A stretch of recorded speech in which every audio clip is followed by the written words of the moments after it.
अपनी बेताबी का मैं कैसे तुझसे इजहार करूं, कैसे बतलाऊं तुझे जाने जाना कितना मैं प्यार करूं। तेरे बिना जीना नहीं, खा के कसम कहती हूँ, मेरे इस दिल पे तेरा ही नशा छा गया। तू धड़कन है, मैं तेरी जिंदगी, तू शायर है, मैं तेरी शायरी।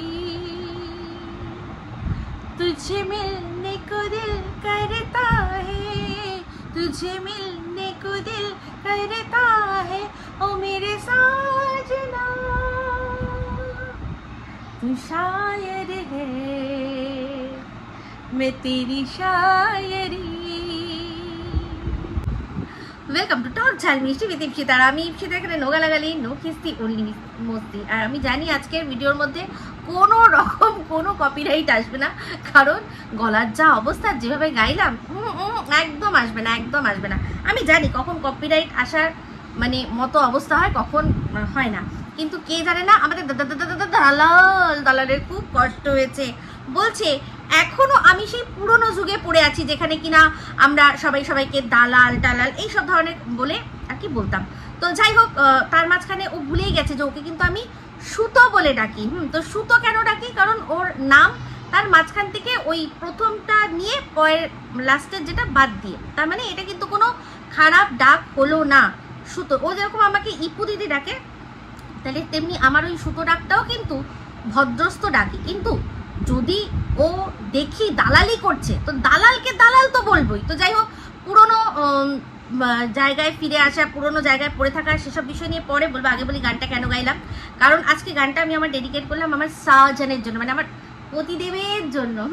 তো আমার হাজব্যান্ডের করা ভিডিওটার মধ্যে মানে 100% 99% মানুষ তারা ভালো কথাই বলেছেন, কেউ একজনও একটা মানুষও নেগেটিভ কথা বলেননি। হ্যাঁ, একটা মানে একটা বিষয়ে একটু দ্বিমত আছে, সেটা আমি অবশ্যই সব কটা কমেন্ট আমি পড়ে পড়ে শুনিয়েছি। ও যেরকমভাবে আমাকে মানে রিয়্যাক্ট করেছে, আমিও সেরকমই রিয়াকশান সবাইকে দিয়েছি এখন অবধি। তো সেখানে একটা কমেন্ট আমি বলেছিলাম যে মানে ও বলেছে আমাকে যে এটা অনেক বড় বলছিল, তো আমি বললাম যে এত আমি টাইপ করতে পারবো না। তখন আমি বললাম যে তাহলে এক কাজ করো না, এটা নিয়ে একটা ভিডিও করো, কারণ অনেকেই বলছে যে হ্যাঁ তুমি করো। ও আজকে মানে ওর ভিডিওটার মধ্যে ম্যাম কমেন্ট করেছেন যে খুব সুন্দর কন্ট্রোভার্সি, এটা একটা এমন কন্ট্রোভার্সি মানে কোনো রকমভাবে কোনো কন্ট্রাডিকশন নেই, এরকম একটা কন্ট্রোভার্সি খুব ডিপ্লোম্যাটিকভাবে কথা বলেছেন। তো এরকম আরও অনেক ভিডিও চাই, আরও আশা চাই, অনেকেই বলেছেন আশা চাই।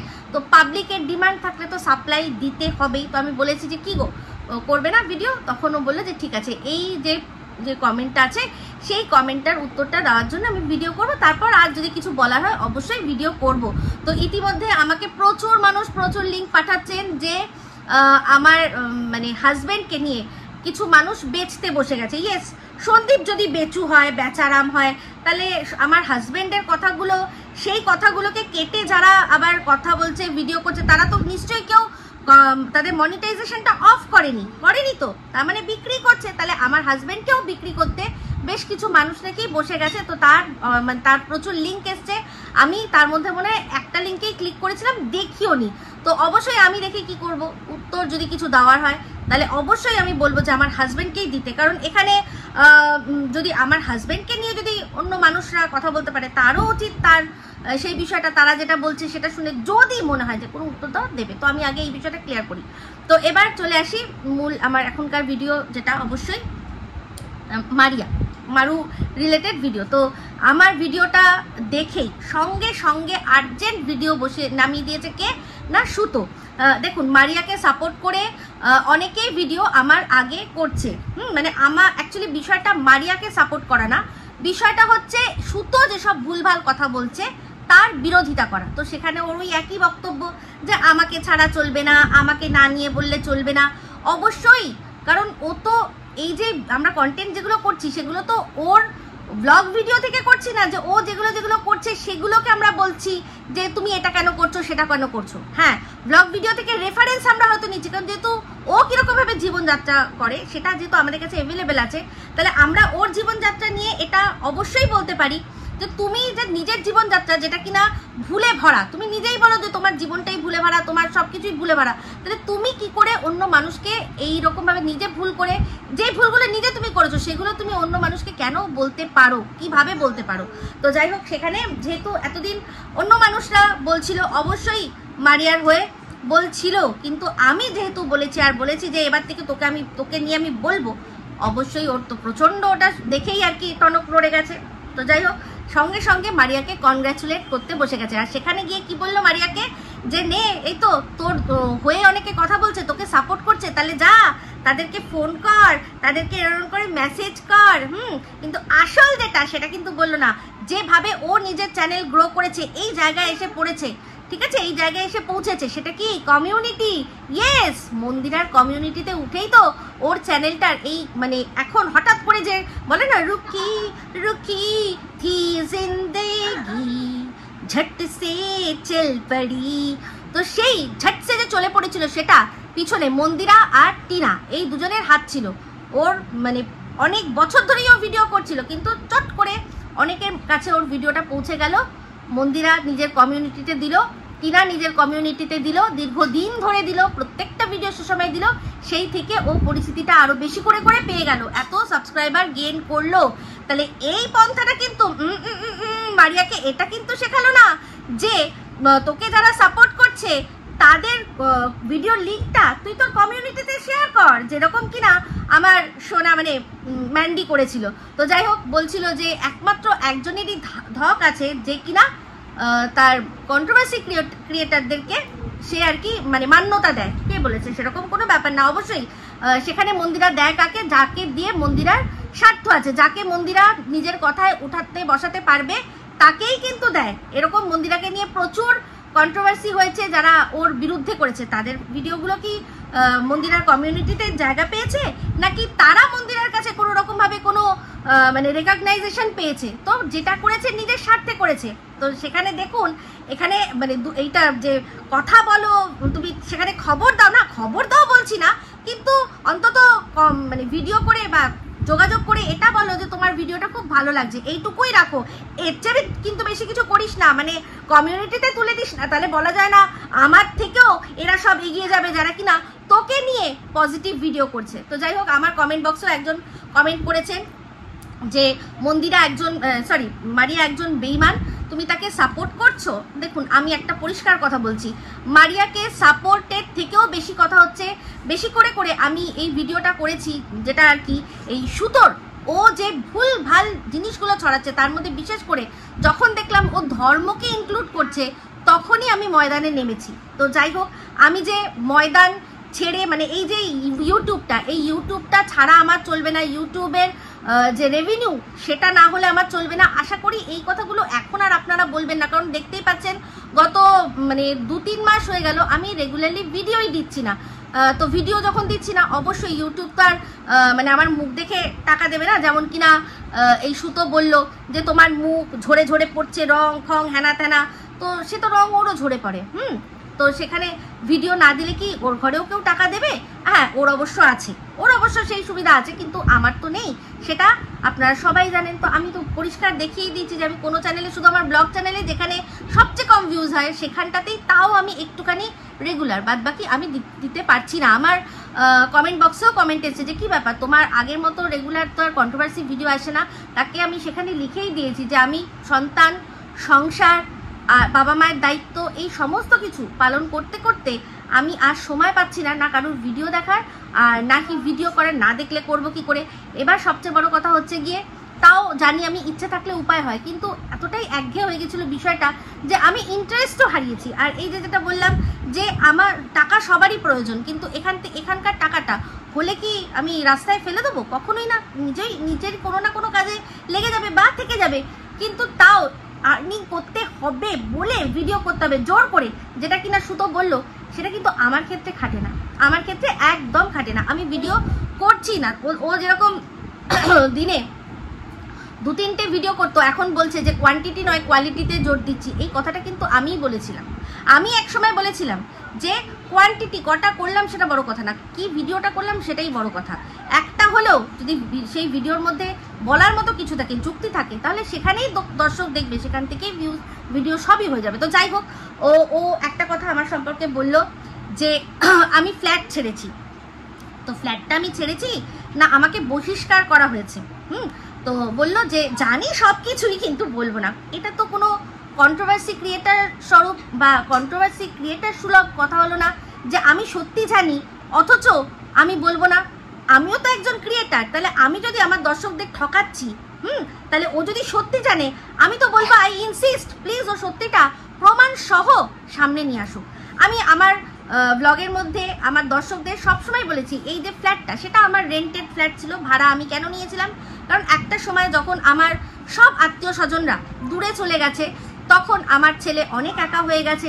সেই সময় আমার ছেলের ডক্টরই আমাকে বলেছিল যে আপনারা ওকে আত্মীয় স্বজনের মধ্যে রাখুন, এমন জায়গায় রাখুন অনেক লোকজন সেখানে থাকবে, পার্কে এই সব জায়গায় নিয়ে যান, মানে আরো বেশি বেশি করে সোশ্যালাইজ করুন। এই কথাটা আমাদের বলেছিল। আমি এই জিনিসটা শেয়ার করেছি অলরেডি, আমার মানে ভিডিওর মধ্যেই রয়েছে।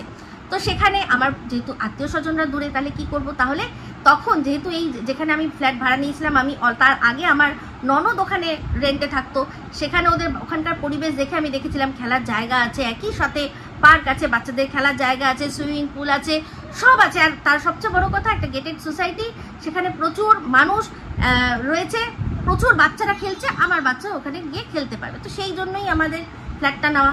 তো শোন রে সুতো, আমি ওই ফ্ল্যাটে গেছি 2022-এর পুজোর সময়, আর আমি ছেড়েছি এই 2025-এর ঠিক পুজোর আগের মাসে, তাই তো? তার মানে 3 বছর আমি ছিলাম। 1 মাস হলে 3 বছর হয়ে যেত, যেহেতু 11 মাস করে আমাদের রেন্টের যে এগ্রিমেন্টগুলো থাকে সেগুলো 11 মাসের থাকে, 12 মাসের তো থাকে না।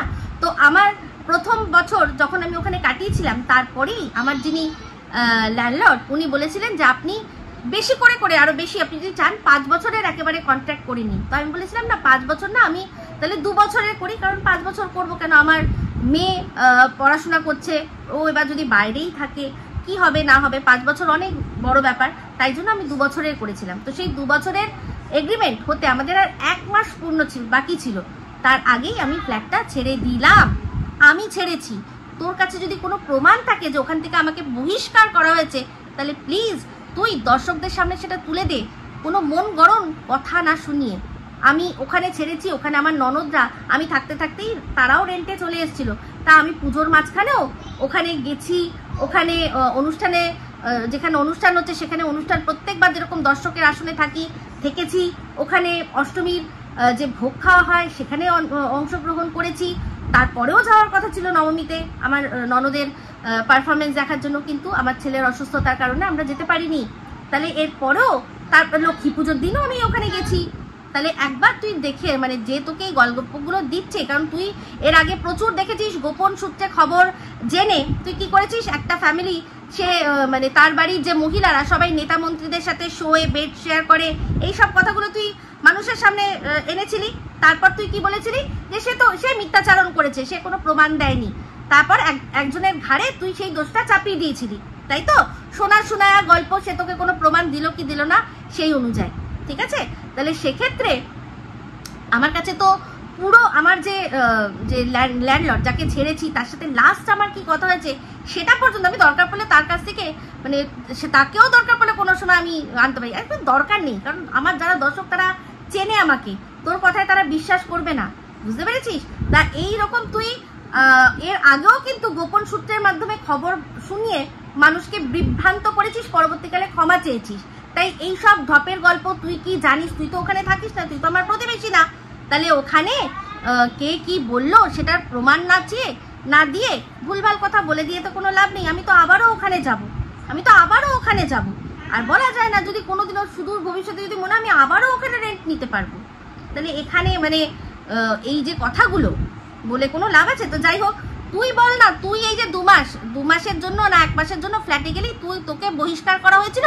এই যে তোর বাড়িতে নিত্যদিন লোক আনা গোনা, এই যে কথাগুলো আমরা শুনেছিলাম, আমি জানি না, আমি তো চোখে দেখিনি, কিন্তু তোর বর তো লুকিয়ে লুকিয়ে ওখানে আসতো, তোর বর লুকিয়ে লুকিয়ে আসতো। তুই সেখানে মানে এই যে নাটক করেছিলি, নাটক করে তারপর যে তুই আবার ওখানে গেলি, আবার এখানে আসলি। তুই বলছিস যে শ্বশুর মশাই তোকে ওপর থেকে নিচে নামিয়ে দিয়েছিল। সেগুলো কি আমরা জানি? আমরা কি সেখানে দেখেছি? কিন্তু সম্পর্ক ভালো নয় যে, সেটা তুই বলেছিস। এইবার তুই তোর বরের মুরদের কথা বলছিস। তোর বরের মুরদের সম্পর্কে বলার মানে সাহস প্রত্যেকটা মানুষ কেন পেয়েছে? তোর জন্য। তুই তোর বরের মুরদ ওয়াইটির বাজারে বিক্রি করেছিস যে তোর বরের যা ইনকাম হয় তাতে জল গরম হয় না। পুরনো কথা অবশ্যই উঠবে, এইখান থেকেই তো শুরুয়াত।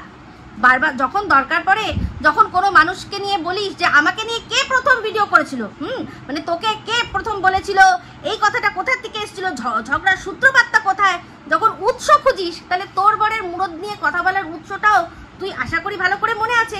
তুই দিনের পর দিন তোর বরকে অকর্মণ্য বলে আমাদের সামনে তুলে ধরেছিস বলেই কিন্তু আমরা সেটা জাস্ট রিপিট করেছি। নালে তোর ঘরে সংসার কিভাবে কোভিডে চললো না চললো সেটা তো তুই জানবি। তা সেখানে কোভিডের সময় চাকরি ছিল না, তোর বরের ক্ষমতা হয়নি অন্য কিছু করে তোকে খাওয়াবে। কি করেছে না, নিজের বাবার কাছে মানে বাবার অন্নে তোকে রেখেছে। তাহলে এটা একটা মুরোধীন বেটা ছেলে ছাড়া আর কি? কারণ কোভিডের সময় তো আমাদেরও কাজ ছিল না। আমার বড় হচ্ছে গিয়ে কি করে না, ব্যবসা করে। তো কোভিডে সব ব্যবসা কিন্তু সে সময় বন্ধ ছিল, কিন্তু তাও আমরা তো কারোর কাছে হাত পাতিনি। হ্যাঁ, যেরকম ভাবে চলতাম সেরকম ভাবে চলিনি, চিপে চলে কোনোভাবে সময়টা কাটিয়ে দিয়েছি, তো কোনোদিনও তো বলিনি। তা যাই হোক, তুই যে এই যে বলছিস যে দিনের পর দিন দেখা যাচ্ছে সে অফিসে যাচ্ছে, অফিস থেকে আসছে, অফিসে যাচ্ছে আর অফিস থেকে আসছে বলেই যে সে সত্যি মানে কি বলবো, মানে সে একেবারে কর্মঠ বলেই যে সে মানে সবকিছু করে নিয়েছে, এরকম তো কোনো ব্যাপার নয় না। কর্মঠ তো যারা মুঠ বয় তারাও তো তোর বরের চেয়ে কর্মঠ, যারা মুঠ বয় তারাও তো তোর বরের চেয়ে কর্মঠ। তাহলে সেখানে মানে সেই মুড বয় যে যারা মুড বয় তাদের সাথে যারা এসি অফিসে বসে মাথা খাটিয়ে ইনকাম করছে, তাদের কি পে স্কেল এক? তাদের কি ইনকাম এক? মানুষের কায়িক শ্রম দিয়ে কি শুধু ইনকাম করা যায় না? ইনকাম সবচেয়ে বেশি তারা করে যারা মাথা খাটায়, ঘরে বসেই ল্যাপটপ চালাবে বা আরো অনেক কিছু করবে, করে ইনকাম করবে। কর্মঠ হয়েই যে ইনকাম করা হবে এরকম না। তোর বর যাচ্ছে আসছে তুই দেখাচ্ছিস, সে তার জন্য তার মানে এই নয় যে আমি আমার বর কোথায় যাচ্ছে আসছে দেখাচ্ছি না বলে যে আমার বরের ইনকাম নেই। এটা কোনো কথাই নেই, এটা কোনো যুক্তিই নেই। কিন্তু দিনের পর দিন তুই আমার বরের বিষয়ে আঙুল তুলেছিস। তুই লোকের কাছে ভিক্ষা চেয়েছিস, তুই ভিক্ষা চেয়ে মানুষের কাছ থেকে হাত পেতে টাকা নিয়েছিস। আমাদের কোনোদিনও দেখেছিস? মানে আমাকে কোনোদিনও দেখেছিস? আমাদের বলতে আমি আমার বরকে বলছি, আমাদের কোনোদিনও দেখেছিস এইসব করতে? করিনি। যখন যেরকম তখন সেরকম চলেছি। তখন ফ্ল্যাটের দরকার ছিল ভাড়া নেওয়ার আমার বাচ্চার জন্য, এখন ফ্ল্যাট ছেড়ে দিয়েছি কারণ একটা ঘর খালি পড়ে রয়েছে। আর ফুটানি দেখানোর মতো পয়সা আমরা না আগেও করেছি না এখনো করেছি, কোনোদিনও ফুটানি দেখানোর জন্য পয়সা করিনি। বেফালতু দরকার নেই। আমার মেয়ে আদৌ এসে থাকবে কিনা ঠিক নেই, আমার ছেলে যেখানে পড়তে যায় সেখান থেকে দূরত্ব বেশি, সেই সব মিলিয়ে এবার সব কথা তো আমি শেয়ার করিনি আর করবও না।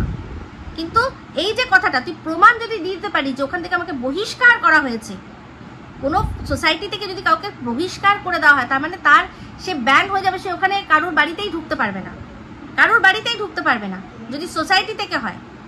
বুঝতে পেরেছিস? তাই না জেনে না বুঝে গাল গল্প মানুষকে দিবি, যখন দিবি কিন্তু আমার দর্শকরা খাবে না, তোর দর্শকরা খেতে পারে। তো যাই হোক, তুই তোর দর্শকরা তো আবার রাক্ষসী, গপ গপ গপ গপ করে তুই যাই ঢপের চপ দিস সেগুলো গিলে নেয়। তুই তো নিজেই বলেছিস, আমি বলছি না, নিজেই বুঝিয়ে দিলি যে তোকে যারা দেখে তাদের সত্যি কোনো সময় মানে তাদের সময়ই সময়, তাদের সত্যি কোনো কাজ নেই, যে আরো একটু বেশি হলে কারণ আমাদের তো না কারো বাড়িতে কারোর সাথে কথা বলার আছে না গল্প করার আছে। এটা তুই বোঝালি, কিন্তু তুই তোর দর্শকদের ছোট করলি। এখান থেকে যদি আমরা এবার এই যুক্তিটা বার করি যে তার মানে তোর মানে দর্শকগুলো এতটাই বেল্লা যে টাইম নেই, মানে এত টাইম তাদের হাতে যে আরো বড় হলে সারাদিন হলে সারাদিন দেখবো, আমাদের ঘরে কোনো কাজ নেই, আমরা সংসার ধর্ম করি না। হতে পারে প্রত্যেকের এখন যাদের মানে খুব স্বাচ্ছন্দ্য আছে তারা বাড়িতে হয়তো কাজের লোক রাখে, 4টে কাজের লোক, কিন্তু সেই 4টে কাজের লোককেও কিন্তু দাঁড়িয়ে পরিচালনা করতে হয় গৃহকর্ত্রীকে, তাই না? তাহলে সেক্ষেত্রে সেটুকুও সে করছে না, তার বাড়িতে তার সাথে কথা বলার মতো একটাও মানুষ নেই। এইভাবে তুই নিজেই নিজের দর্শকদের ছোট করিস। তো যাই হোক, এবার চলে আসি, একজন কমেন্ট করেছেন, তিনি বলেছেন যে মন্দিরা এই যে আমি বলেছি যে মন্দিরা ওদের বাড়িতে গিয়েছিল, তখন বলছে মন্দিরা তো, আমি অ্যাকচুয়ালি তার কমেন্টটা টো পুরো শব্দ বাই শব্দ বলবো না, কারণ তার নামটা মানে নিজের প্রদত্ত নাম আইডি, কোনো কারণ নাম যেরকম নাম বাবা মা প্রদত্ত সেরকম নয়, তাই আমি জাস্ট জিস্টটাই বলছি। আমি ওনাকে লিখেও দিয়েছি যে ভিডিওতে রিপ্লাই দেবো। তো সেখানে হচ্ছে গিয়ে উনি বলছেন যে মন্দিরা তো ওর বাড়িতে গেছিলো, মন্দিরাকে ও বাড়িতে নিয়ে গেছিল নিজের স্বার্থে, তো সব, আর ওর মন্দিরাকে নিজের বাড়িতে নিয়ে গেছে ওর পরকীয়াকে প্রশ্রয় দিয়েছে। তো যদি প্রশ্রয় দেওয়ার কথা ওঠে, মন্দিরাকে সবার আগে প্রশ্রয় দিয়েছে মন্দিরার মা, মন্দিরার কাকি শাশুড়ি, দুজনে প্রশ্রয় দিয়েছে। তারা যথেষ্ট ম্যাচিওর পার্সন, তারা মানে এটা ভাবলো না যে আমাদের মেয়ের সংসারটা কি হবে, সংসারটা কি হতে পারে, তার একটা বাচ্চা আছে। সেখানে অবশ্যই এই দুজনের চেয়ে মারিয়ার বয়স অনেক কম। সেখানে সে তার দিদিভাইকে ভালোবাসে, সে মনে করছে দিদিভাই যদি আমার বাড়িতে আসে থাকে তাহলে ব্লক করবে, সেখান থেকে ব্লক করবে বা যাই করবে, যেটাই করবে, তাতে যদি আমারও ভালো হয়। তো এটা, এই ভালোটা যদি সে নিজের না চায়, তাহলে তো বলবো এই যুগে তার জন্মানোই পাপ হয়েছে, এই যুগে তার জন্মানোটাই মারিয়ার পাপ হয়েছে, তাই না? তাহলে সেক্ষেত্রে একটা জিনিস বলছেন, আপনি বলছেন মন্দিরা তো সবই ছিল, তাহলে যদি সবই থাকে, মারিয়া কিন্তু মন্দিরাকে তার বাড়িতে ডাকেনি যে এসো এসো আমার বাড়িতে এসে আমাকে উদ্ধার করো। মন্দিরা মারিয়ার বাড়িতে যেতে চেয়েছে, ওরা সেখানে নিয়ে গেছে। হ্যাঁ, যদি মানতাম যে ওরা যেচে নিয়ে গিয়ে ওকে এইসব করিয়ে ওর সংসারটা ভাঙার চেষ্টা করতো, তাহলে বুঝতাম যে হ্যাঁ ওরা অন্যায় করেছে নিজেদের স্বার্থে। না, আজকে যখন মারিয়া ওদের ইউজ করে, মন্দিরা ওদের ইউজ করেছে, যখন দেখলো যে মারিয়ার মা অসুস্থ, তখন রাতারাতি ওর বাবাকে দিয়ে সেই যে শ্বাসকষ্টর একটা অ্যাক্টিং করিয়ে সে ওখান থেকে চলে আসলো, কারণ ও গেছিল ইউজ করতে, পে অ্যান্ড ইউজ ওদের বাড়ি। তাহলে স্বার্থটা দেখুন না কার, স্বার্থটা দেখুন কার। আমার কথা যে ভুল বললেন, একেবারেই ভুল নয়। মারিয়াদের লাইফে ছিল, মন্দিরা না হলেও মারিয়া চলে যেত, কিন্তু সেই মুহূর্তে মারিয়া না হলে কিন্তু মন্দিরার এই যে যেটুকু যা করেছে সেগুলো চলতো না। আজকে এই যে মচলন্দপুরের মৎসবের কাহিনী, যেটা এই সুতো সবার সামনে বলেছে যে সিঁদুর মিদুর লেপ্টে আর কি ফোন করেছিল, ভিডিও কল করেছিল, সেই জিনিসটা তো মারিয়াও জানতো। যখন মারিয়ার সাথে এই জিনিসটা ওরা করলো, মারিয়া কি তা তখনই ফোরকাস্ট করে দিতে পারতো না, বলতে পারতো না যে তুমি দিদিভাই কি করেছো? বলেছে কি? বলেনি।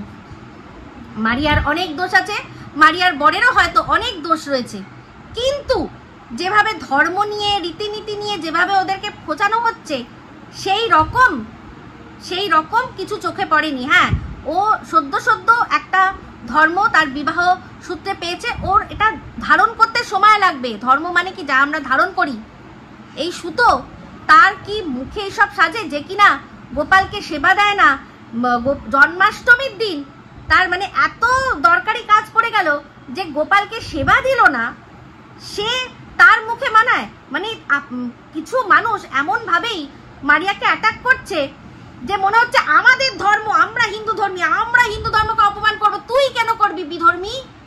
তারা প্রত্যেকে কোথাও না কোথাও নিজেদের ধর্মকে ঠিকভাবে মানে না। আজকে যদি সত্যিই তাই হতো, জায়গায় জায়গায় প্রচুর মানুষ একদম সনাতনীরা, ব্রাহ্মণ সন্তান, সে মানে এখনো অনেকেই আছে যে কিভাবে চরণামৃত নিতে হবে, কি নিতে হবে তাই জানে না। সেখানে মনে হয় না গিয়ে যে প্রতিবাদ করি একটু, তখন গলা শুকিয়ে যায় নাকি, আর পিছনটা শুটকে যায়, তাই না? তো যদি আমার বক্তব্য, যদি এতই ধর্মের ধ্বজাদারি হয়, তাহলে যেখানে যেখানে অধর্ম হচ্ছে সেখানে বলুক।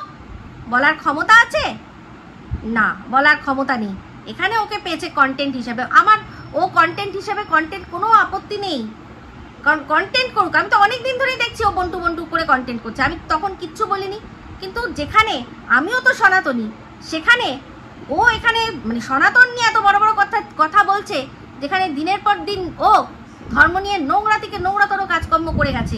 একজন সনাতনী কি করে পিরিয়ড চলাকালীন মহাকালের মন্দিরে যায় বলুন তো? এই বল সুতো, বল তুই কি করে পিরিয়ডস নিয়ে মহাকালের মন্দিরে গেলি?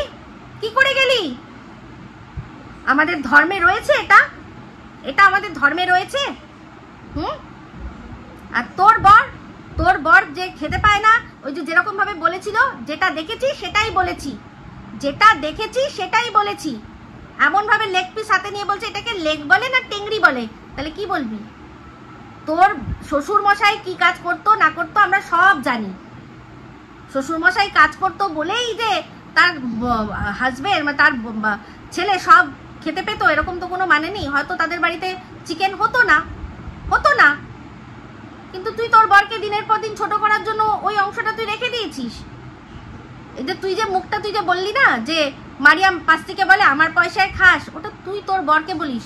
শুধু তাই নয়, এমনই অবস্থা যে তোর নবনির্মিত হাগাখানায় তোর বর রাত্রিবেলা পর্যন্ত ওখানে হিসু করতে যেতে পারে না।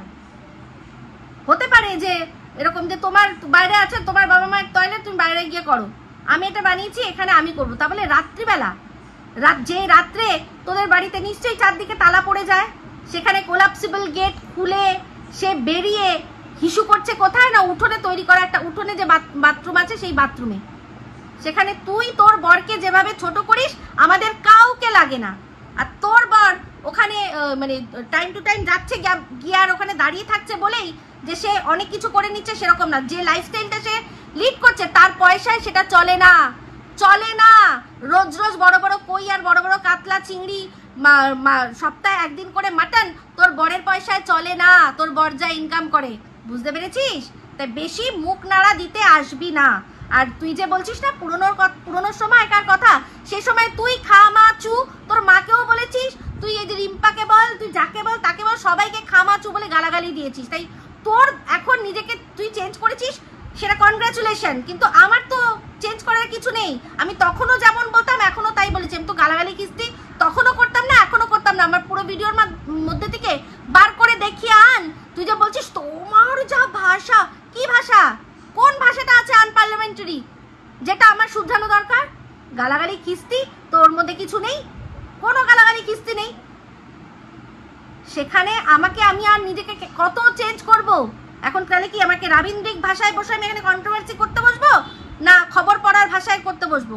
আমি যে ভাষায় করি একদম আমার ভাষা একদম দুরুস্ত আছে। তোর জন্য তো একদম দুরুস্ত, বুঝতে পেরেছিস? তো যাই হোক, তুই যেমন তোকে ঠিক তেমন ভাবেই দিতে হবে। তুই ঠিক তেমন ভাবেই দিতে হবে। তো যাই হোক, এটুকুই বলে রাখি যে দালালি কোনোদিনও করিনি আর করবো না। তাই এই যে কুবুদ্ধিগুলো দিচ্ছিস যে যোগাযোগ করে এই যে করো, সেগুলো দেওয়ার দরকার নেই, কোনো প্রয়োজন নেই। আর ওকে সাপোর্ট করার থেকেও তোর ভুলগুলো, তুই যে ভুলভাবে ওকে অ্যাটাক করছিস সেগুলো তুলে ধরাটাই আমার মোটো, বুঝতে পেরেছিস? তা তুই তোর ব্লগ নিয়ে যখন বলবো, তোর ব্লগ নিয়ে যদি কন্ট্রোভার্সি করি তখন বলবি যে আমাকে ছাড়া তো চলে না, তুই একটা পরজীবী। তো তুই যখন পরজীবী, তুই আর অন্যজনকে পরজীবী বলতে পারিস না, বুঝতে পেরেছিস? তুই নিজে পরজীবী। তো তুই মারিয়াকে কুড়ে কুড়ে খাচ্ছিস, তা সেখান থেকে তুই যে খাচ্ছিস, তোকে যদি নিয়ে কেউ বলে কেউ খায়, সে আলাদা করে আর পরজীবী হয়ে যাবে না, বুঝতে পেরেছিস? তো সেখানে আমার যখন যেরকম মনে হবে অবশ্যই বলবো, ঠিক আছে? তো যাই হোক বন্ধুরা, অনেক বড়ই হয়ে গেল আজকে এই ভিডিওটা, কিন্তু এই কথাগুলো বলা খুব দরকার ছিল। তো ভিডিওটা ভালো লাগলে লাইক শেয়ার কমেন্ট করতে ভুলবেন না। যারা চ্যানেলটা সাবস্ক্রাইব করেননি তারা সাবস্ক্রাইব করে নেবেন। সবাই ভালো থাকবেন, সুস্থ থাকবেন। আবার আসছি খুব শীঘ্র নতুন ভিডিও নিয়ে। আমি Ipsita signing off. Love you all.